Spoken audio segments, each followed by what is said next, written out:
Pemirsa, ada sekitar 17% lansia usia di atas 65 tahun yang sudah pensiun di Amerika Serikat.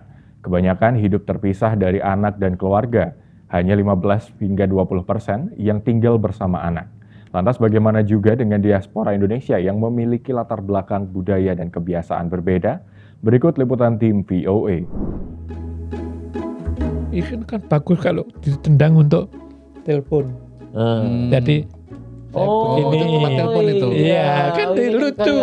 Usianya sudah 81 tahun, tapi Indradi Partowardoyo masih aktif melakukan kegiatan pertukangan di basement rumah anaknya di Silver Spring, Maryland. Jadi dulu tuh saya di Indonesia sampai tetangga saya aja heran.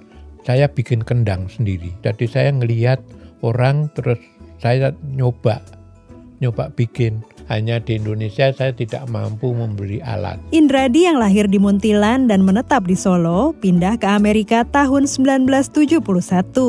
Ia melamar pekerjaan ke Kedutaan Besar RI di Washington DC dan diterima menjadi staf Atase Pendidikan dan Kebudayaan. Saya tuh sebetulnya pergi ke Amerika melamar pekerjaan. Jadi saya dengar kabar Kedutaan Besar di Washington DC sama konsulat New York sama konsul di Los Angeles baru mencari pegawai. Indradi bekerja di KBRI hingga 1998 setelah terkena dampak pengurangan pegawai karena krisis moneter. Ia sempat bekerja di toko olahraga, menjadi supir bis maskapai penerbangan di bandara, bahkan loper koran. Jangan gengsi.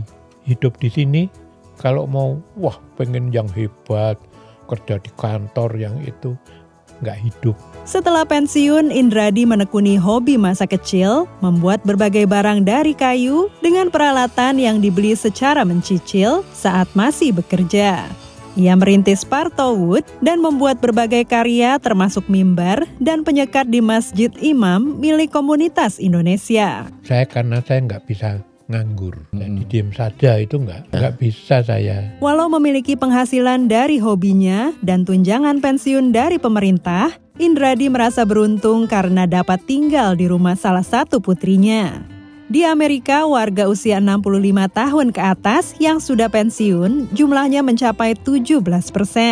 Menurut Indradi, para lansia yang tak punya aktivitas dan tak ada keluarga yang merawat akan menjadi semakin tua. Kalau bikin sesuatu saya mesti terbentur dengan persoalan. Di situ kan berpikir saya. Pikiran kita kan terus digunakan kan. Hanya 15 hingga 20% lansia di Amerika tinggal bersama anaknya, walaupun jumlah ini semakin bertambah. Beberapa hal seperti finansial, kebutuhan perawatan saat menua, dan masalah kesehatan menjadi alasannya. Ira Puspita, diaspora Indonesia di Alexandria, Virginia, memilih merawat ibu mertua di rumahnya setelah pandemi hingga meninggal dunia. Ibu sih tadinya maunya tinggal sendiri ya, karena udah bisa tinggal sendiri. Tapi kita bilang kalau tinggal sama kita bisa take care. And then kita bisa everyday ketemu. Tantangannya itu sebenarnya kalau kita nggak ada pengetahuan, kita nggak banyak join community atau berbicara dengan teman yang punya pengalaman yang sama merawat orang tua, itu sangat berat karena ada stres ya. Menjadi lansia di Amerika memiliki tantangan tersendiri. Namun memiliki anak yang mau membuka pintu rumahnya bagi orang tua mereka, menurut Indradi adalah hasil dari nilai kekeluargaan yang ditanam kepada anak-anaknya sejak kecil. Kita jadi orang tua tuh nggak usah ngasih kuliah, kita kasih contoh aja.